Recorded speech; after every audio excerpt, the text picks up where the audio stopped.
21st Precinct, Sergeant Waters. Stole your what? Yeah? Oh. Where was this? 647? Where was it? Uh-huh. You are in the muster room at the 21st Precinct, the nerve center. A call is coming through. You will follow the action taken pursuant to that call from this minute until the final report is written in the 124 room at the 21st Precinct. All right, I'll tell you what you'd better do. You'd better come into the station house and give a report to the detectives. Yeah, that's right. Between Lexington and 3rd. Okay, you're welcome. 21st Precinct. It's just lines on a map of the city of New York. Most of the 173,000 people wedged into the 9/10 of a square mile between Fifth Avenue and the East River wouldn't know if you asked them that they lived or worked in the 21st. Whether they know it or not, the security of their homes, their persons, and their property is the job of the men of the 21st Precinct. The 21st, 160 patrolmen, 11 sergeants, and 4 lieutenants, of whom I'm the boss. My name is Kennelly, Frank Kennelly. I'm captain in command of the 21st. I was working my night tour, 4 p.m. to 8 a.m. During the early part of the tour, I had been called in from patrol to investigate the attempted suicide of a prisoner confined in the cells in the rear of the station house. The prisoner, a young man of 23, had been arrested by detectives during the afternoon on a charge of grand larceny. After questioning, he had been booked by the desk officer and placed in a cell to await the opening of court. At the time of his booking, his necktie, belt, and shoelaces had been taken from him, but he attempted to hang himself using his shirt sleeve as a noose. Patrolman Bailey, the station house attendant who was in charge of the cells and the prisoners, prevented the suicide with the assistance of the 124 man, Patrolman Fallon. When I returned to the station house, I talked to the prisoner, who appeared to be demented. I instructed the desk officer, Lieutenant Gorman, to notify the Communications Bureau of the occurrence and to send for an ambulance. A UF-49 addressed to the New York State Commissioner of Correction covering the details of the incident was prepared by Patrolman Fallon and was on my desk for my signature when I returned from my meal at 10 minutes after 8. I signed the communications along with other reports and walked out into the muster room where Lieutenant Gorman was desk officer and Sergeant Waters was on telephone switchboard duty. 21st Precinct, Sergeant Waters. Captain. Hello, Sergeant. What kind of prisoner? What's doing, Red? Pretty quiet tour, Captain. Good. How's the boy that tried to string himself up back there? Did you hear? Yes, sir. Bellevue notified me he's ready for court. But they think he's a definite psycho. Well, there's not much doubt about that. Lieutenant. Yes, Sergeant. Coley's got a boy over there who's standing near a firebox and about to pull a hook. Yeah? He thinks it might be the kid who's been turning in these false alarms. I'm going to send a car around for him. Okay, send number 5. And I want to go out on patrol, Red. Yes, sir. Sergeant? Yes, sir. And have number 2 come by the house and take the captain on patrol. Yes, sir. Excuse me, is this where we report something stolen? Oh, yes, ma'am, right here. Oh, what is it that was stolen? A violoncello. Your what? His cello, a musical instrument. Oh. It's my Joseph. Darling, please. Where would I get another Joseph? Where? Let me tell them, darling. I'm sure they can find it. Never. Where would they find it? Where? Well, maybe we can if you just tell us what it's all about. Where was it stolen from? From under my eyes. From under my very eyes. Please, Igor. Where can I get another Joseph? Igor. All right. We were going to our place in the country in Rockland County. Nyack. You know where is Nyack? Yes? Well, we had the car parked in front of our apartment house. In front. Right in front. Where is your apartment house? 647 Park Avenue. Under my very eyes. My Joseph. Igor. My life. Please, darling. They'll try to get it back, won't you? We'll try, sure. Captain, number 2 is on the way for you. Okay. You had the car parked in front of your apartment. Yes, that's right. We were going to the country for the weekend. My husband had just gone upstairs with the doorman to get a suitcase, and I was down at the car. To leave the car with my Joseph inside. All right, darling. I'm sorry. Sorry? What could he sorry? Well, you see, I remembered something else I wanted my husband to bring down. So I just stepped inside the foyer for a minute to use the house phone. I was only inside a minute. 10 seconds was too much. 1 second. The cello was already in the car? I brought it downstairs myself, and the garage came with the machine, myself. Nobody is allowed to even lift up my Joseph except me. Now, where is it? Some thief, some bum. That's where it is. Did you see the thief? No, I didn't see him. I couldn't from where I was phoning. Did you notice it was missing right away? I noticed it was missing when I came downstairs. Well, I had no reason to look in the car. You had no reason to look someplace else with my Joseph in there. I never dreamed it could happen in 1 minute. It takes less time than that to happen. What is your name, please?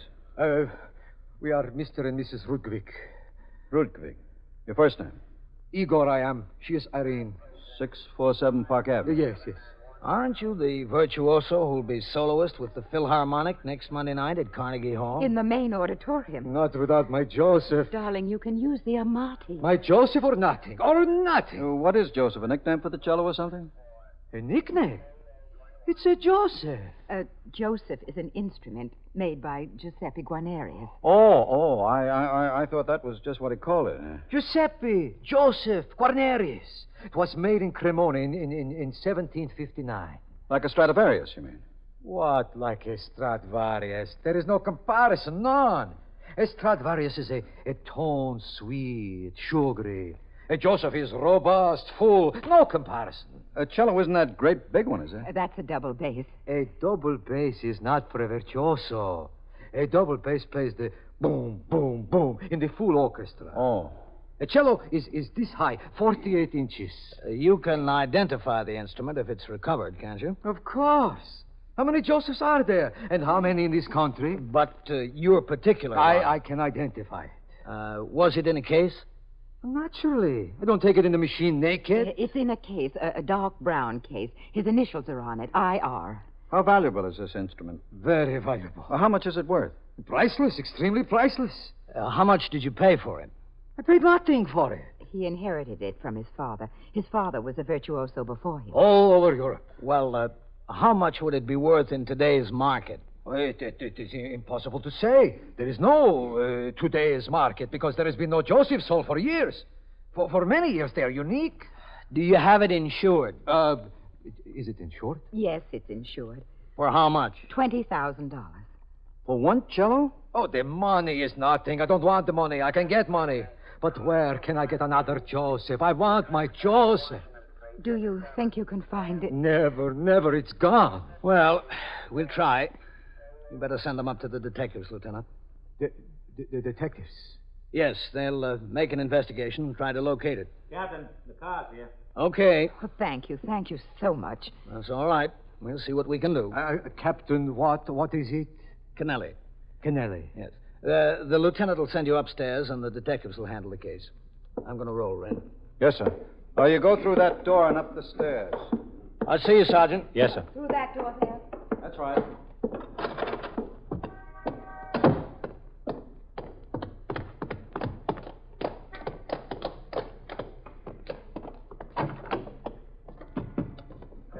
Hello, Captain. Vaccaro. There's a political rally at 80th Street and York Avenue. Let's take a look over there. Yes, sir.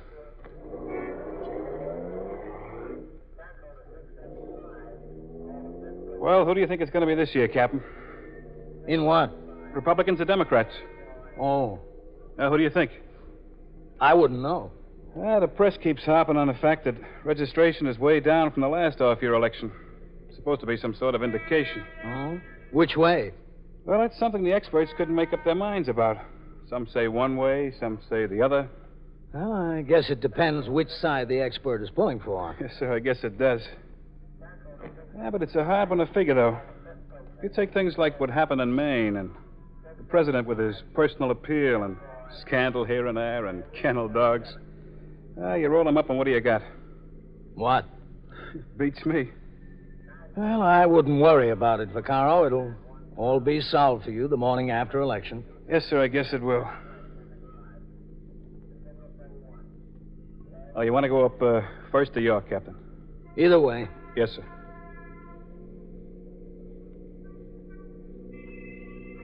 Pull in, Vaccaro.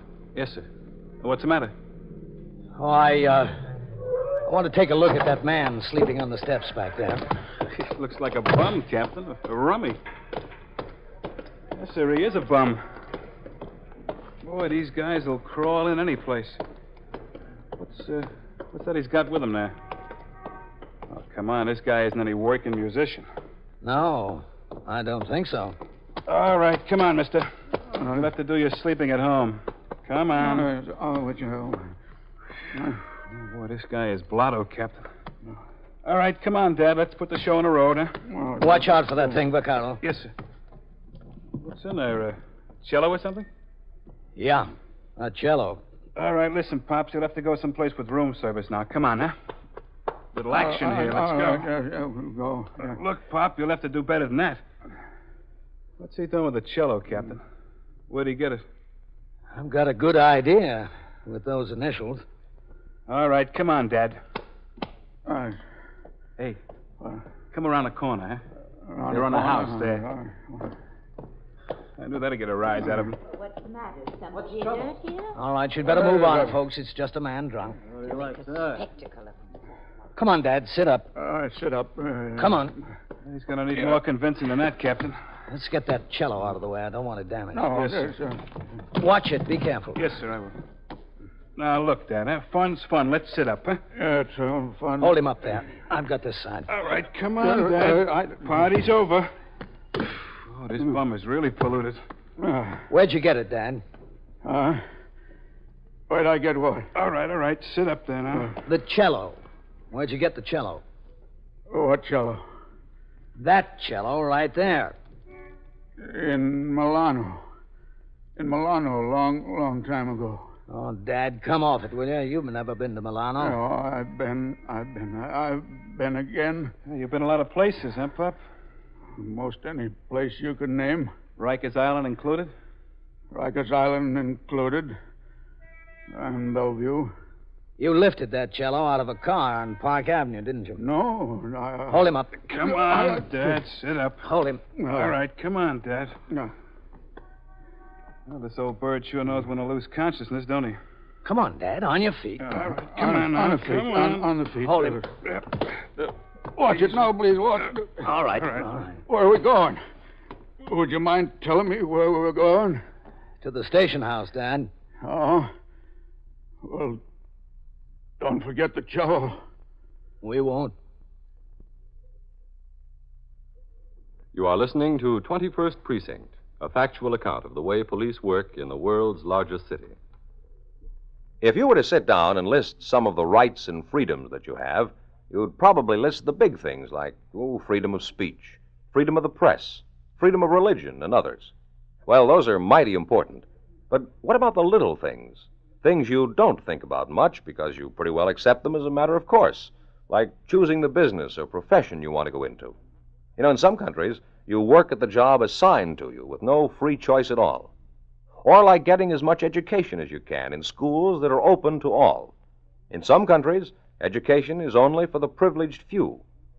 Or take a little thing like buying a house or renting an apartment for your family. There are places in this world where you live right where you're told. Have you ever thought about why you're allowed these free choices? Why you accept it as your right? It's because such free choices are guaranteed to you and your children and to generations in the future. To be exact, it's in Article 9 of our Bill of Rights. The men who wrote our Constitution and our Bill of Rights put this in just in case they forgot to mention something important in the others. It says, "The enumeration in the Constitution of certain rights shall not be construed to deny or disparage others retained by the people." You get that? It's not left to Congress or the President or any special group. These rights belong to all of us, to the people. It's one of our freedoms. Now back to 21st Precinct and Captain Kennelly. After considerable trouble, Vaccaro and I got both the cello and the drunken suspect into the car and drove to the station house.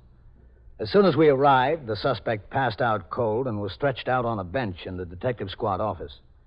Lieutenant Matt King, the commander of the 21st Squad, told me that Mr. and Mrs. Rudkovic had left a few minutes earlier after giving their report of the theft to Detective Goldman.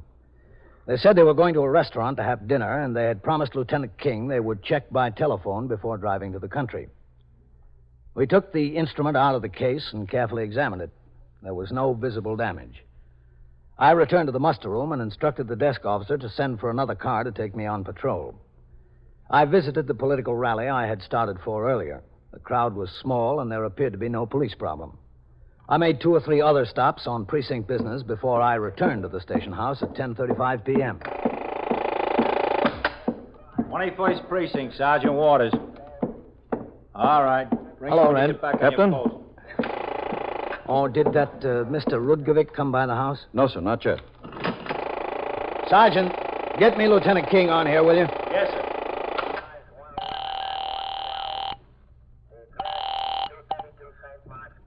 Squad, Lieutenant King.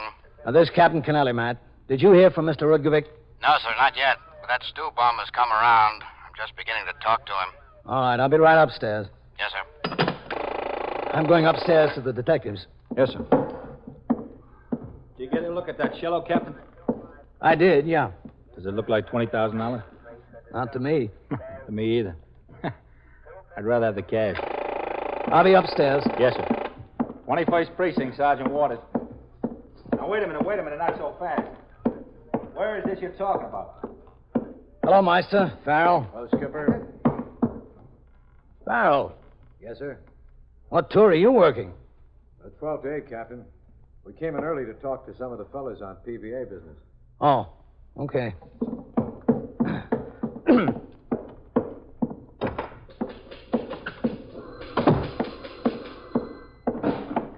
21st Squad, Detective Goldman. Hello, Captain. Goldman? How long has he been following you, lady? Did he ever speak to you? Captain Kennelly. Come in, Captain. You know his name? Hello, Matt. Captain. Vaccaro. Captain? Captain, this is Jason Newfield, noted for drinking port wine and stealing cellos. I didn't realize what I was doing. I just walked by there. I didn't even know I was taking it from the car. If you stole a cello every time you killed a bottle of wine, we'd really be up to our ears in cellos, wouldn't we? I never stole anything before. Never. You told me you've been out to Rikers Island 4 or 5 times, didn't you? Yes, but never for stealing. I don't steal. What for, then? For being drunk. And for mooching. Mooching, huh? Mooching. And being drunk. Where'd you get that fancy handle, Jason Newfield? It's my name. Oh, well, I guess it's got to be. Couldn't think that up. Where do you live, Jason? Oh, here and there. Around. Where? I flopped down on the Bowery. What were you doing uptown on Park Avenue? I was just walking. I got a right to walk on Park Avenue. What were you doing uptown? I went to work over on Lex this afternoon. Work? What kind of work? I wanted to make a couple of bucks. I got on setting up pins in an alley over there. Wasn't any good, though. The boss said I was too slow on the uptake. He gave me my money and told me to get out. What time was that? I don't know. It was just about getting dark. Just about then. What'd you do? I put the money in my pocket and I went downstairs. And into the first package store you saw. Well, as a matter of fact, yes, I got a bottle of wine. There wasn't anything wrong in that, was there? I earned it, didn't I? I was entitled to buy a bottle of wine. What was it, a pint? A quart.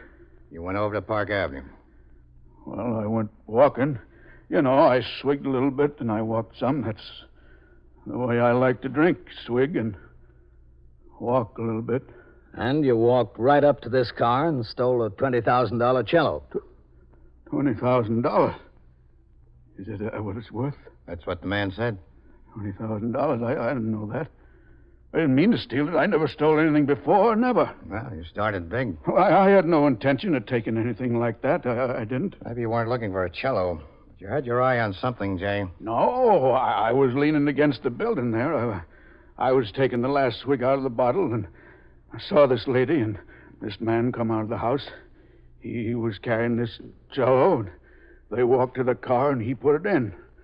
Then he went back into the house with the doorman, and she waited there. I just stood there and watched her for a minute.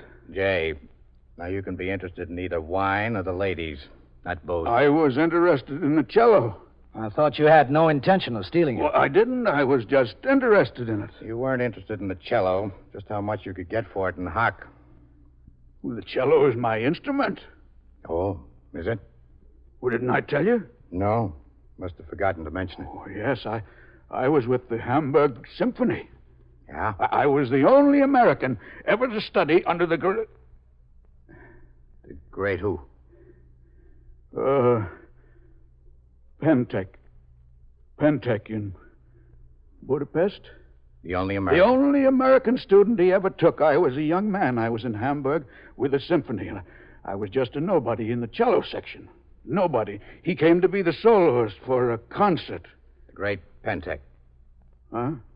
Oh, yeah, it was a Pentek. We rehearsed that day, and we rehearsed. I remember, and suddenly he told the conductor to stop the whole orchestra. He wanted to hear me play alone. And the conductor and the whole orchestra looked at me, and I played it alone. When I finished, he said, "You're very good." He said, Pentek, meaning himself, was getting old, and would I come to Budapest and study with him? So you went to Budapest? Oh, naturally. It was a great honor. I went and I worked and I studied with Pentek. And finally he said, "You're ready." So then there were concerts arranged and recitals. You became the toast of Europe. Well, not quite, but I played in Rome and Munich and Paris, London, Copenhagen and Oslo and Warsaw, all over. Oh. Did you ever play in New York? Well, no, never. Why not? It was her, Manya. Oh, Manya. She was a dancer. No, she was a singer. I met her in Prague, and I fell deeply in love. Deeply in love. But she didn't return my love, and so I started to drink more and more and more. In Prague? Yes, in Prague. Mm-hmm. And finally I was no good at all. And I haven't been any good for 20 years. Would you believe me to look at me? I'm only 51 years old, that's all. I know I must look 70. Tell me something. How did you get back to this country if you were in such bad shape in Prague? Well, some very kind friends took pity on me and bought my passage home to New York. They put me on the boat, yeah. The boat from Prague to New York? No, first the train to Hamburg, then the boat. And you never saw Manya again? Never, and I never will. Jason, I've been in this job 14 years. I've seen a lot of everything, especially thieves and liars. You're the lousiest thief and the best liar I've seen to date. No, that's the truth. The only boat trip you ever took was to Rikers Island. 21st Squad, Lieutenant King. Oh, yeah? All right, Goldman. Tell him I'll be right out. Mr. Rudkovic is outside, Captain. You want to come? Yeah.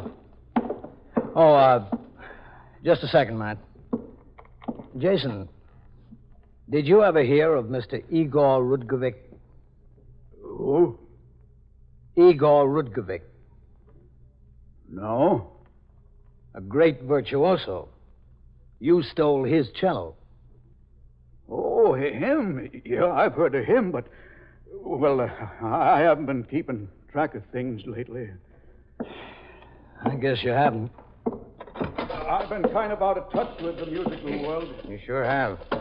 They have told me you have my Joseph. Igor. Yes, we do. Where is it? Is it all right? We think so, Mr. Rudkovic. Oh, I'm so grateful. I don't know what to say. I couldn't put it in words. You're sure it wasn't hurt? Not that we can tell. You see, I told you, Igor. Where is it? In my office, in there. Good. Rudkovic, the thief is in there, too. Oh, yes. Igor, please don't get upset. You have a concert Monday, remember? I don't care for the thief. My Joseph. Is he dangerous, Captain? No, I don't think so. Oh. There he is, Mr. Rudkovic. Yes, my case. We looked at it. We didn't see any damage. Listen, I want to tell you I'm sorry. Sorry? Irene, don't speak to him. I won't bite anybody. Yes, it looks all right. It looks fine, just fine. I wouldn't hurt it. That's the last thing I'd do. Mr. Rudkovic, this is Jason Newfield. He says he was once a cello virtuoso. That's why he was so attracted to the instrument. Oh? A virtuoso, too? Well, as one virtuoso to another, Igor. you stink. I didn't mean any harm. Okay, now A look. virtuoso. All right, Mr. Virtuoso. Play. Well, I haven't practiced. A virtuoso is a virtuoso, practice or no practice. Play. I caused you enough trouble. Play. Maybe I could learn some technique, Mr. Virtuoso. Here, take it. Play. Igor, you shouldn't. I insist. He didn't steal it to sell, he stole it to play, so play. Sit down. Take the fiddle, take the bow. Here, so play. Play. Make beautiful music. No, please. Oh, you are shy, huh? Play. Well, if you want. So, that is it. The bow in the right hand. The fiddle between the legs. Now, play. Oh, what should I play? Anything. Igor. All right.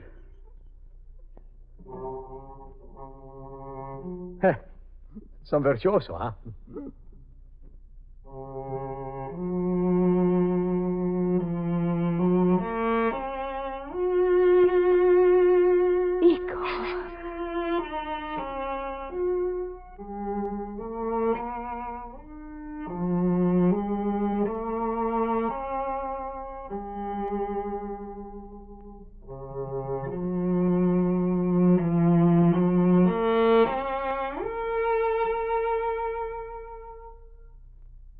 I'm sorry.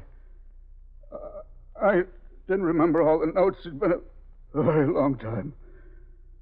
That was very good, Jason. Yes. Excellent. Very excellent. Thank you. Thank you very much. You stole my Joseph just to have it. It's a Joseph? Of course. A Joseph. I have never played on a Joseph. Come, we'll go home to my place. We'll forget this nonsense. You can play some more on the Joseph. Now, wait a minute, just a second. We have a little unfinished business here. What unfinished business? Come. Igor, please, look at him. Irene, an artist is not to be judged by his clothes. Look, folks. Wouldn't you like to come to my home to play my Joseph? Also, I have an amati. You can shave and eat. I have some clothes for you. This man is under arrest for grand larceny. What grand larceny? Forget it. Forget the past. Come to my home. Would you like that? You know what I'd like? I'd like a drink.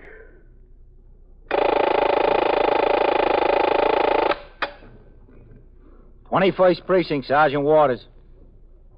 All right, get on over to 2nd Avenue. The third alarm on that fire just hit. Sergeant Tierney's on a job there. He'll put you to work on traffic. Yeah, that's right. We're rerouting everything off of 2nd Avenue. Okay? Well, get going. And so it goes. Around the clock, through the week, every day, every year.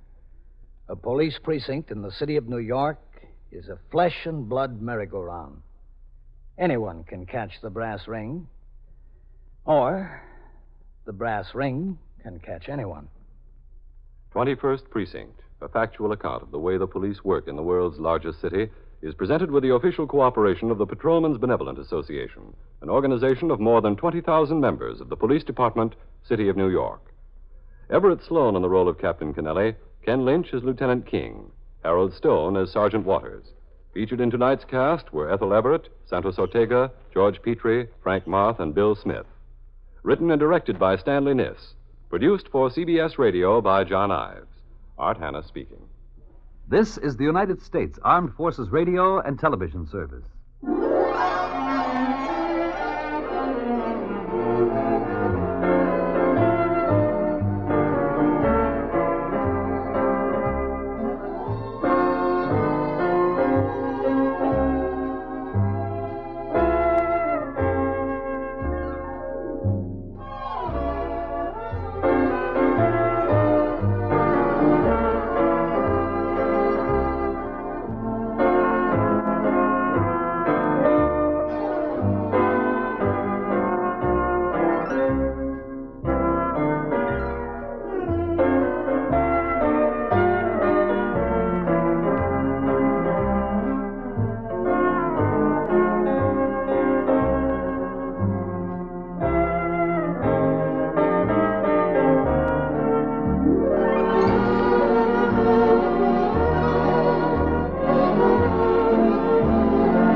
Thank you.